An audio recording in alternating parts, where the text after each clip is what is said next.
Issa Choroma Bakari a trouvé refuge en Gambie depuis le 7 novembre. L'opposant avait un temps été sous la menace d'une arrestation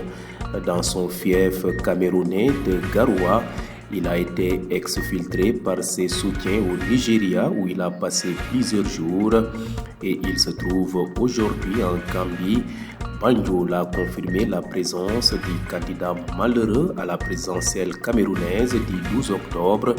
dans un communiqué diffusé ce 23 novembre. Quittons l'Afrique de l'Ouest pour l'Afrique du Nord. Les paramilitaires soudanais des forces de soutien rapide ont annoncé hier lundi 24 novembre une trêve humanitaire unilatérale de 3 mois au lendemain du rejet par l'armée rivale d'une proposition internationale de cessez-le-feu dans le pays ravagé par plus de 2 ans d'un conflit meurtrier. Le Soudan est le théâtre depuis avril 2023 d'une guerre pour le pouvoir opposant l'armée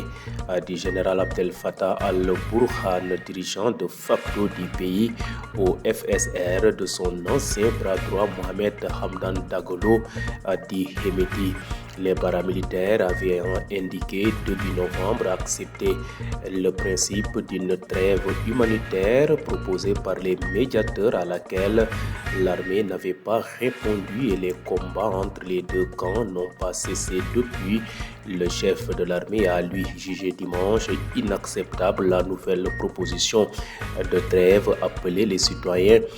désireux de défendre leur pays à rejoindre immédiatement les lignes de front et accusé la médiation de partialité car les Émirats arabes unis, accusés de soutenir les FSR, en font partie. Bouclons ce rapide survol de l'actualité internationale en Asie-Pacifique. Le Pakistan a mené dans la nuit de lundi 24 à mardi 25 novembre des frappes en Afghanistan faisant au moins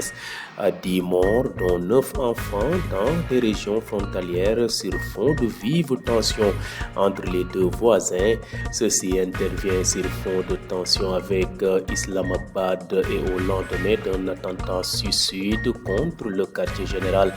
des forces de sécurité pakistanaises dans une province frontalière de l'Afghanistan qui n'a pas été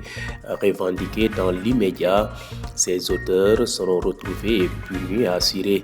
le premier ministre pakistanais Shehbaz Sharif, répétant sa volonté d'éradiquer le terrorisme, tandis que la chaîne de télévision d'État PTV a rapporté que les assaillants seraient des ressortissants afghans. Issa Choroma Bakari moom de daal dina nag lakkatu ci juróom-ñaari fan ci novembre jóge fi nga xam ne moom mooy Cameroun daal di ñëw fi nga xam ne moom mooy Gambie ginnaaw bu mu jaaree fa nga xam ne moom mooy Nigeria. Opposant bi nga xam ne de dafa la ci woon ci élection présidentielle yi nga xam ne moo doxoon digganteem ak ki nga xam ne moom mooy Paul Biya tëkkoon nañ ko sax ngir ñu teg ko loxo waaye nag moom ba mu nekkee ca fiefam bu Garoua ca Cameroun gis ne nag ni mel doy na waar lool ci lañ ko daal exfiltré daal di ko jaarale fi nga xam ne moom mooy Nigeria doot na fa toog sax ay diir laata nag muy jëlaat beneen yoon. Jamono yi nag wax nañ ne mu nga nekk fële ca réewum Gambie. Banjul nag daal di nag dëggal na ne kii di Issa Choroma Bakari mu nga ca suufam. Wax nañ ne nag moom ñoo fësal ni mel sax ci ab communiqué officiel daal di ko génnee ci ñaar fukki fan ak ñetti ci novembre. Moom nag bokkoon na ci élection présidentielle yi nga xam ne ñoo amoon fukki fan ak ñaar ci octobre te mujjantal ba daal ka nga xam ne moom la doon xëccool di Paul Biya daal di del ndam la. jóge fi nga xam ne nag mooy Afrique soru jant dem ci Afrique du Nord. Paramilitaire soudanais yi nga xam ne ñoo nekk ci force de soutien rapide daal dinañ xam ne démb ci bésum altine gi yemoon ak ñaar fukki fan ak ñeent ci novembre ne li jëm nag ci wàllu trêve humanitaire unilatérale bu tolloog ñetti weer dinañ ko amal ginnaaw daal bu armée bi daal di nag waxee ne daal li jëm ci wàllu cessez-le-feu te am ñu doon waxtaan ngir loolee daal di am bañ ni ni mel Soudan nag ñu fàttali ne ci weeru avril ci atum 2023 boobu ak ba léegi de ñu ngay nekk ci guerre bu métti dox ci diggante armée régulière bi nga xam ne général Abdel Fattah al-Burhan moom moo ko jiite nekk njiitu réew ma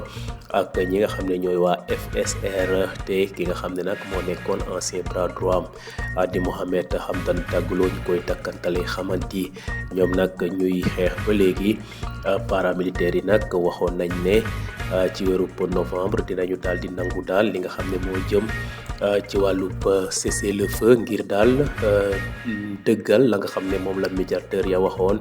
waaye nag waa armée ba ñoom ñoo daal di bañ ki nga xam ne nag mooy njiitub armée di chef de l'état de facto ca Soudan di général al-Burhan wax na ne daal mu ngay woon ndaw ña ñu daal di rejoindre ligne de front ya ngir jàmmarloo ak ñi nga xam ne ñooy rebelu FSR yooyee ndax ñoom wax nañ ne daal li jëm ci wàllu message médiation boobee ànduñu ci ndax Émirats arabes unis da caa dugal loxoom te moom nag mooy jàppale force de soutien rapide yi. jeexale xibaaru bitim réew yi ca fa nga xam ne mooy Asie Pacifique réewum Pakistan daal dina amal ay bombardement ci guddib altine ñaar fukki fan ak ñeent ci weerub novembre jàpp talaata ñaar fukki fan ak juróom ci weerub novembre ay bombardement yoo xam ne daal lu tolloo ko fukki nit jot nañ ca ñàkk seen bakkan wax nañ sax juróom-ñeenti yëpp ay xale lañu loolu de mu nga amee ca seen digal ak réewum Afghanistan ñu gis ne nag ni ni mel dafa am rek jamono yi nga xam ne ay commando sud dañoo nag joroon ay ngànnaay daal di nag dugg ca fa nga xam ne mooy quartier général bu force de sécurité pakistanaise ya nekk ca frontière ba seen diggante ak Afghanistan ñu daal di fa amal ab attentat donte ne sax attentat boobee ba mu amee kenn rebandikool ne ñun ñee def ni ni mel waaye nag ginnaaw bu mu jëlee kàddu premier ministre bu Pakistan di Shehbaz Sharif daal dina wax ne daal ña nga xam ne ñoom ñoo def ni ni mel dinañ leen wër ba teg leen loxo te suñ leen tegee loxo nag dinañu dégg muñal moom nag wax na ne daal la ko tax a jóg mooy fexe ba lépp li jëm ci wàllu terrorisme mu daal di ko nag jëlee ba faw ca fa nga xam ne mooy réewam jamono yooyu nag ab chaîne de télévision d'état ba nga xam ne moo nekk ci réewum Pakistan di PTV wax na ne daal ña nga xam ne ñoo def ni ni mel